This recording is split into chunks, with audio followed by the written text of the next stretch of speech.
Chaque année Anna retourne dans sa ville natale, pour aller rendre hommage à ses ancêtres. Cette fois elle a découvert par hasard une tombe abandonnée. Ses parents lui ont alors raconté l'histoire, qu'il s'agissait de la famille d'anciens voisins. Après le décès des parents de Benjamin, leur fils s'était malheureusement égaré. Depuis de nombreuses années il n'y avait plus de nouvelles. Personne ne savait s'il était mort ou encore en vie. Les gens ne se doutaient absolument pas que l'enfant disparu était déjà dans la capitale, devenu un président doté d'un immense pouvoir. Après avoir fini les prières, la mère d'Anna a sorti une vieille pochette brodée, ayant l'intention de la brûler comme offrande. C'était un objet laissé par ses voisins il y a longtemps. Anna, en observant la finesse des points de couture, a trouvé qu'il serait vraiment dommage de le détruire. Alors elle l'a gardé et l'a accroché négligemment à son sac. Ce geste extrêmement petit et anodin allait changer radicalement sa trajectoire de vie. Plus tard dans la journée, elle a reçu un appel de son ancien professeur, sachant qu'elle cherchait du travail partout. Le professeur a organisé un dîner de rencontre pour la présenter à l'entreprise d'un de ses amis. Ce vieil ami n'était autre que Benjamin, qui venait tout juste de rentrer au pays. Ce soir-là ils sont arrivés ensemble à l'hôtel. Le petit pendentif sur le sac d'Anna a émis un son clair et mélodieux, surgissant instantanément une vieille mémoire. C'était un souvenir enfoui depuis des années par Benjamin. C'était l'amulette que sa propre mère avait cousue pour lui. C'était l'objet qu'il cherchait désespérément depuis des années, mais sans jamais obtenir le moindre résultat, qui réapparaissait soudainement de cette façon inattendue. Pendant le repas, le professeur ne cessait de louer Anna, espérant que Benjamin puisse lui donner une chance. Mais il n'a pas donné de réponse immédiate.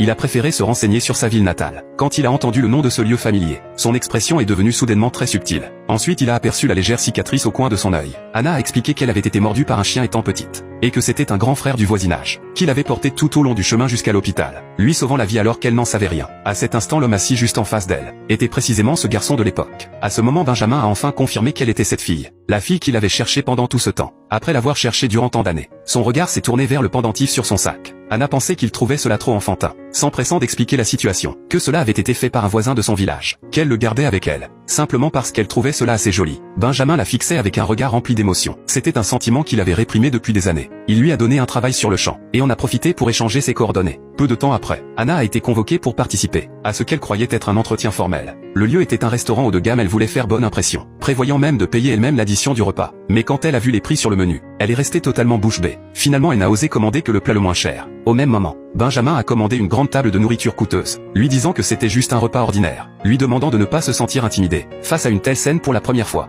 Anna se sentait à la fois choquée et mal à l'aise. Mais elle n'a pu s'empêcher de faire un copieux repas. Benjamin regardait sa réaction avec un léger sourire, allant même jusqu'à pousser sa propre part devant elle. Avant la fin du dîner, il l'a interrogée sur ses prétentions salariales. Anna a annoncé prudemment un chiffre raisonnable. Il a accepté immédiatement sans hésiter, et lui a dit de rentrer attendre la notification officielle. Pendant les 7 jours suivants, Anna n'a reçu aucune nouvelle. Juste au moment où elle pensait avoir échoué, une lettre d'embauche est soudainement arrivée. La rémunération indiquée dessus était plusieurs fois supérieure à ce qu'elle avait demandé. Elle n'arrivait tout simplement pas à y croire. Le jour de la reprise, l'entreprise a envoyé une voiture spéciale pour elle. Ce qui l'a encore plus surprise, c'est que l'entreprise lui avait préparé un appartement de luxe, servant de dortoir pour le personnel. Elle a disposé avec soin toutes les plantes succulentes apportées de sa ville natale, en les plaçant partout